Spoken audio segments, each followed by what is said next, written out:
Olá, queridos alunos da Escola Doutor Ubirajara Índio do Ceará. Eu sou a professora Cleidiane Castro e hoje nós estamos aqui para mais uma aula de História, onde nessa aula nós vamos trabalhar o capítulo 6 do nosso livro, que fala sobre riquezas e conflitos na região açucareira da colônia portuguesa. Sendo que um dos principais objetivos desse capítulo é fazer com que vocês, alunos, compreendam e reconheçam as características da produção e dos engenhos de açúcar na colônia portuguesa na América. Um outro objetivo também é que vocês possam relacionar o significado do trabalho escravo para o desenvolvimento do cultivo da cana-de-açúcar com o sucesso dos engenhos. Beleza, turma, então vamos ao nosso capítulo. É importante que vocês compreendam que o açúcar, ele chega ao continente europeu a partir do século XII, certo? Isso acontece por intermédio de mercadores árabes e cruzados. E é importante que vocês percebam que durante séculos o açúcar ele vai ser um produto de luxo. Percebam, turma, que a implementação bem-sucedida da produção de açúcar e de cana-de-açúcar nas terras das colônias americanas a partir do século XVI vai garantir grandes lucros à metrópolis.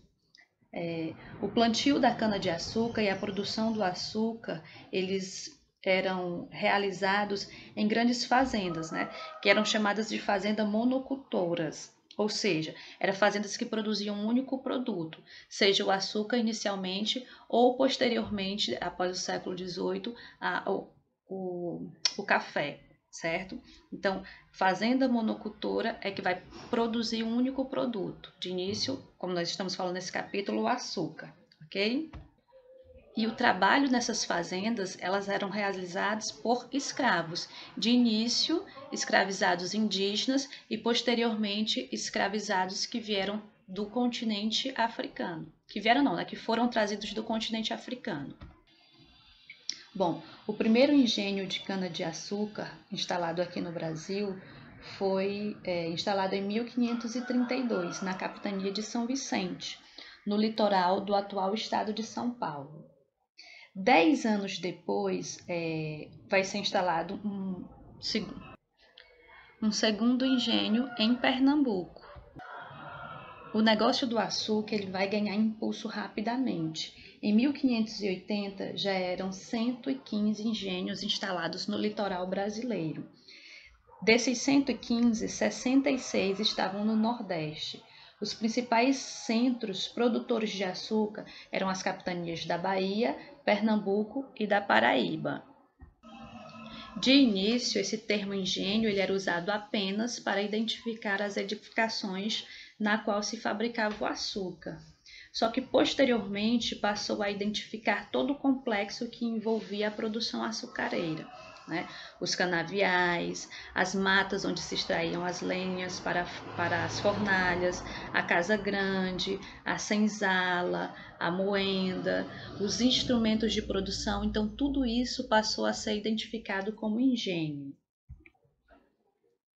O processo de produção do açúcar exigia máquinas, instalações, animais, grande quantidade de mão de obra e extensas áreas para o plantio da cana. Parte da cana usada na produção era comprada de fazendas sem condições de fabricar o açúcar, por falta de equipamentos ou de mão de obra. Nas fazendas de plantação ou nos engenhos, os trabalhadores escravizados realizavam quase todo o trabalho. Os primeiros a serem escravizados foram os indígenas, mas nas primeiras décadas do século XVI teve início a utilização da mão de obra africana. Os escravizados cuidavam das plantações, colhiam a cana e transportavam com carros de boi. Esse transporte era levado para a casa da moenda, onde trituravam a cana. Na etapa seguinte, os trabalhadores especializados transformavam o caldo em açúcar escuro, que seria chamado de açúcar mascavo. O produto Enfim, no final do processo, era armazenado e transportado em forma de tijolos. Na época de colheita, a produção do açúcar, os engenhos funcionavam entre 18 e 20 horas por dia. O trabalho ele era rígido e extremamente disciplinado. Por conta desse trabalho rígido e disciplinado, as taxas de acidentes elas eram altíssimas. Né? Entre cerca de 5 a 10% dos escravizados muitas vezes chegavam até morrer por conta disso. Já na segunda metade do século XVII, no atual Nordeste brasileiro, ele ia liderar essa produção de açúcar no mundo todo. Só que a partir de então, dois fatores vão ser responsáveis pela lenta decadência do açúcar. Internamente, houve secas e destruição de engenhos no Nordeste durante a insurreição pernambucana, que nós vamos ver mais adiante. Externamente, a forte concorrência do açúcar, que passou a ser produzida no Caribe, né, pelos holandeses. Então, esses dois fatores vão fazer com que o açúcar produzido no Nordeste ele caia de produção. E para que vocês compreendam isso, nós vamos voltar a 1578, quando o rei de Portugal, Dom Sebastião, morre e não deixa herdeiros. Então, o trono de Portugal ele vai ser entregue ao seu tio, Dom Henrique, que era cardeal de Lisboa. Só que em 1580, Dom Henrique também falece sem deixar herdeiros. Então, o trono português ele vai ficar à mercê de disputas internas e externas para ocupação desse trono. Então, depois de acirrada disputa entre vários pretendentes, a coroa portuguesa acabou nas mãos do rei espanhol Filipe II. Os reinos da Espanha e Portugal foram unificados em 1580, que passou a ser chamado de União Ibérica. Essa União Ibérica vai vigorar até 1640. Com a União Ibérica, adversários da Espanha tornaram-se inimigos de Portugal. Os holandeses, por exemplo, até então mantinham intensas relações com os portugueses, principalmente na cadeia produtiva do açúcar. Mas percebam, turma, que a relação entre holandeses e espanhóis ela era conflituosa. Com isso, o governo da União Ibérica vai fechar os seus portos, né, e os portos das suas colônias para os navios holandeses. Isso acontece em 1621. Então, para tentar contornar essa situação, os comerciantes holandeses eles passaram a estimular a ocupação do Nordeste das colônias portuguesas, onde mais tarde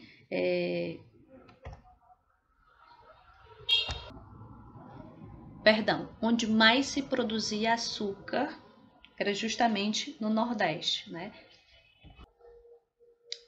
Então, em 1624, os holandeses eles fizeram essa primeira tentativa de ocupação do Nordeste e ocuparam a cidade de Salvador, que até então era sede do governo geral do Brasil. Então, um ano depois, por meio de ações militares, a União Ibérica ela conseguiu expulsar os holandeses da Bahia. Então, com isso, a atenção dos holandeses vai se voltar a Pernambuco, que até então era o maior produtor de açúcar da colônia luso-espanhola.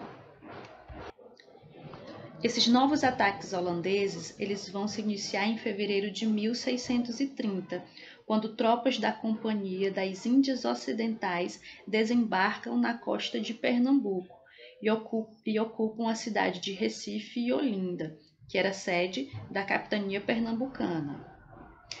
Para conquistar o apoio da elite local, representadas pelos senhores de engenhos, os holandeses garantiram a segurança dos que quisessem retornar a seus engenhos. Além disso, os holandeses eles confiscaram e venderam tanto a compatriotas quanto a luso-brasileiros muitos engenhos abandonados. Com isso, criaram um vínculo com os novos proprietários, o que foi fundamental para inibir a resistência do domínio holandês. Em 1637, os holandeses eles já controlavam praticamente toda a zona litorânea das capitanias de Pernambuco, Itamaracá, Paraíba e Rio Grande, que seria o atual estado do Rio Grande do Norte. Em 1640, nobres portugueses destituíram as autoridades espanholas em Lisboa e proclamaram a restauração da independência de Portugal. Estava desfeita a partir daí a União Ibérica. Portugal firmou com a Holanda um acordo de paz pelo qual reconhecia o domínio holandês nas terras conquistadas na África e na América e assegurava aos holandeses o direito de propriedade dos engenhos sob o controle até aquele momento. Só que em 1641, os holandeses eles tentaram conquistar novas regiões no Maranhão e em Sergipe, onde já haviam sido expulsos em 1640. Então, com uma grave crise na produção açucareira, os senhores de engenho eles passaram a organizar uma rebelião onde visava expulsar os holandeses do Nordeste brasileiro.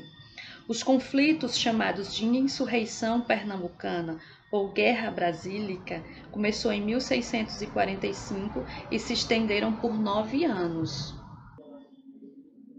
Então, após derrotas decisivas em 1648 e 1649, os holandeses eles se retiram de Olinda e concentram as suas forças em Maurícia, né?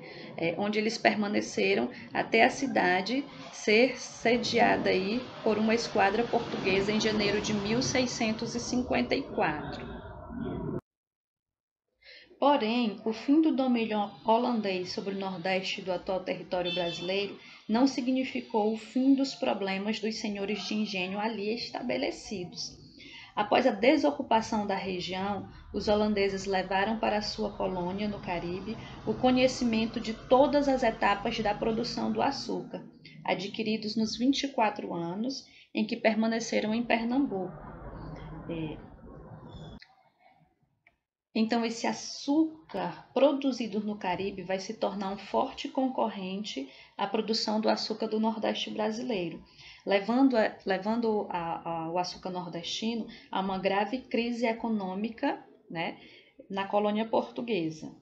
Com isso, a insatisfação dos colonos cresce e nas décadas seguintes, vários conflitos decorrentes dessa situação vão acontecer, como, por exemplo, a Revolta de Beckman e a Guerra dos Mascates. Turma, nós finalizamos o nosso capítulo 6 aqui e vamos iniciar o nosso capítulo 7, que fala sobre a ocupação do interior da colônia. Então, até o começo do século XVII, o interior da colônia brasileira permaneceu praticamente inexplorado pelos portugueses. A coroa portuguesa ela chegou a empreender algumas incursões que ficaram conhecidas como entradas, mas quase todas essas incursões elas foram dizimadas ou por doenças ou por ataques indígenas. Ainda no século XVII, o governo da União Ibérica ela vai iniciar a colonização da região norte do atual território brasileiro, para conter o assédio de outros povos europeus, né? Ou seja, para conter a invasão de outros povos europeus. Em 1616, por exemplo, uma expedição constituiu um forte na Baía de Guanabara, no Rio Paraná, em torno do qual vai nascer aí a cidade de Belém. A ocupação pelos colonizadores das regiões mais distantes do litoral só teve início com a introdução do gado no Nordeste e o cultivo em larga escala. Tanto São Vicente como na Bahia, a força do gado era utilizada como transporte de cana-de-açúcar, nas moendas dos engenhos e na aragem da terra. Com o tempo, a carne e o leite bovino tornaram-se importantes fontes de alimentação dos colonos, O surgimento de novos engenhos no litoral, principalmente no Nordeste, levou à expansão da pecuária. Os gados eles eram criados soltos, os rebanhos se reproduziam sem nenhum controle. Isso fazia com que eles derrubassem cerca e destruíssem também plantações. Assim, em 1701, o governo geral ele vai determinar que o gado bovino fosse criado a uma distância mínima de 10 léguas, cerca de 66 quilômetros do litoral. Esse vai ser um fator decisivo para a colonização do interior brasileiro. A partir do Recôncavo Baiano, estabeleceram-se currais ao longo do Rio São Francisco e de seus afluentes, e mais tarde no Rio Paraíba. Em 1594, havia cerca de 47 currais às margens do Rio São Francisco. Já por volta de 1640, eram mais de 2.000 currais. De Pernambuco, o gado seguiu em direção à Paraíba, ao Rio Grande do Norte e também ao Ceará. As fazendas de gado se estabeleceram geralmente ao longo dos rios. Suas instalações eram simples, uma casa de barro, coberta de palha ou de folha de carnaúba e um curral de pedra ou madeira. Fazendas mais estruturadas contavam com instalações como casas de farinha e tendas de ferreiro e de fiar de algodão. Os grandes pecuaristas permaneciam na zona da mata, cuidando dos seus engenhos de açúcar, e deixavam o rebanho sob a supervisão de um vaqueiro. O supervisor ele era auxiliado por alguns trabalhadores livres, conhecidos como fábricas, e de negros escravizados, de indígenas e de mestiços. Fundada em 1554, o povoado de São Paulo de Piratininga, na capitania de São Vicente, seria outro centro irradiador da expansão para o interior da colônia portuguesa. Elevada à categoria de vila em 1560, São Paulo era o ponto de partida das bandeiras, que eram expedições armadas que conquistaram o território dos atuais estados de Mato Grosso, Paraná, Santa Catarina e parte dos atuais Mato Grosso do Sul, Rio Grande do Sul e São Paulo. As bandeiras elas eram organizadas por particulares, ou seja, por pessoas com recursos próprios que se embrenhavam nas matas pelo sertão em busca de ouro, prata e de pedras preciosas. Os integrantes dessas expedições eles passaram a ser conhecidos como bandeirantes. As bandeiras, elas buscavam, além de metais preciosos e de pedras preciosas, capturar indígenas para vendê-los como escravos para as lavouras. Algumas bandeiras reuniam mais de 1.000 pessoas na vila de São Paulo. Geralmente, esses homens eles saíam descalços e armados. Os bandeirantes eles seguiam o curso dos grandes rios para penetrar o interior adentro.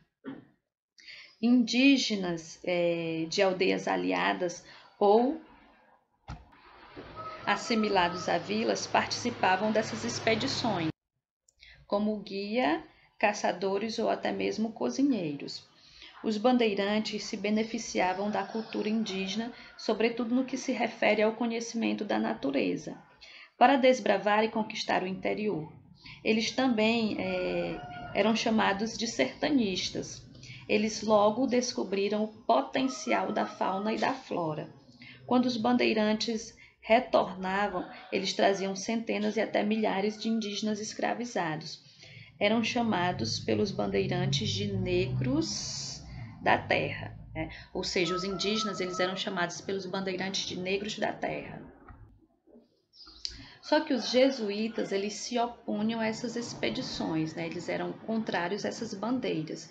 Em 1570, a coroa portuguesa ela vai estabelecer aí que apenas indígenas capturadas nas chamadas guerras justas poderiam ser escravizados. Era considerado guerras justas aquelas que fossem iniciadas pelos próprios indígenas ou as que viessem punir aldeias que eram hostis aos portugueses. Então, essa lei ela vai permitir aos bandeirantes justificar todo tipo de escravização como decorrente de guerras justas, né? De início, esses paulistas eles vão capturar os indígenas próximos a vilas e mais tarde eles passam a procurar esses indígenas no sertão adentro. Por fim, eles decidem capturar os indígenas que viviam aí nos aldeamentos jesuítas.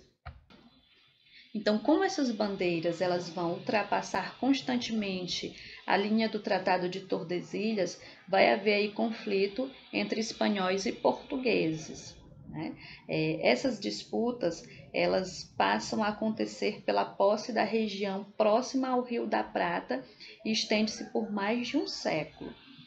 E afetaram também diretamente os indígenas que viviam em reduções jesuíticas. Então percebam, turma, que o governo geral e os grandes proprietários de terra, eles passam a contratar os bandeirantes para destruir também quilombos e para combater grupos indígenas que eram considerados rebeldes. Esse tipo de serviço ficou conhecido como sertanismo de contrato. Em 1675, bandeirantes paulistas eles foram enviados ao Nordeste para pôr fim também à chamada Guerra dos Bárbaros, né, que acontece de 1683 a 1713. Essa Guerra dos Bárbaros foi uma série de conflitos entre colonizadores luso-brasileiros e indígenas que viviam aí no interior dos atuais estados do Ceará, Paraíba e Rio Grande do Norte. Além disso, esses sertanistas eles foram os principais responsáveis pela destruição do Quilombo dos Palmares, que eu citei também para vocês na aula passada. Então, já na segunda metade do século XVII, né, por questões de dificuldades econômicas, o governo português ele passou a estimular a produção de a procura de metais preciosos na colônia brasileira.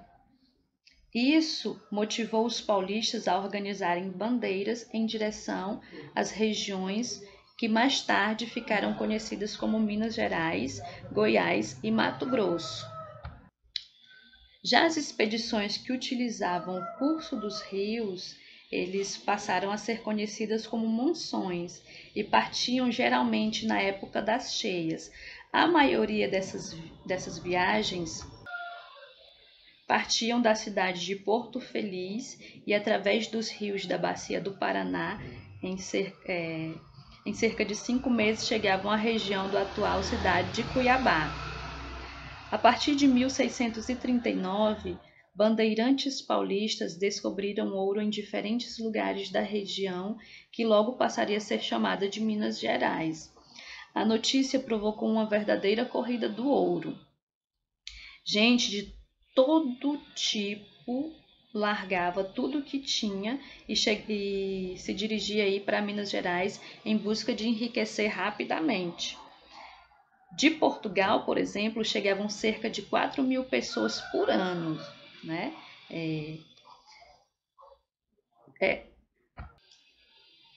Então percebam, turma, que primeiro vão ser explorados o chamado ouro de aluvião, né?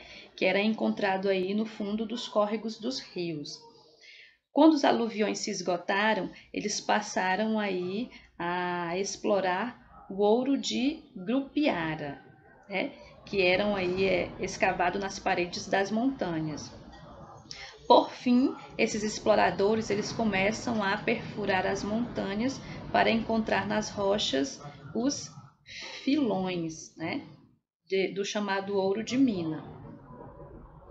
Bom, turma, a nossa aula hoje fica por aqui. Eu espero que vocês tenham gostado, certo? Nós trabalhamos o capítulo 6 e 7 do nosso livro, fizemos aí um breve resumo para que vocês compreendam e a partir da nossa próxima aula nós vamos entrar aí no nosso capítulo 8, ou seja, nós já vamos entrar na unidade 3 do nosso livro, que fala sobre aí a luta pela cidadania, ok? E no capítulo 8 nós vamos trabalhar o iluminismo e a Revolução Industrial, beleza? Então, beijo, fiquem com Deus e até a nossa próxima aula.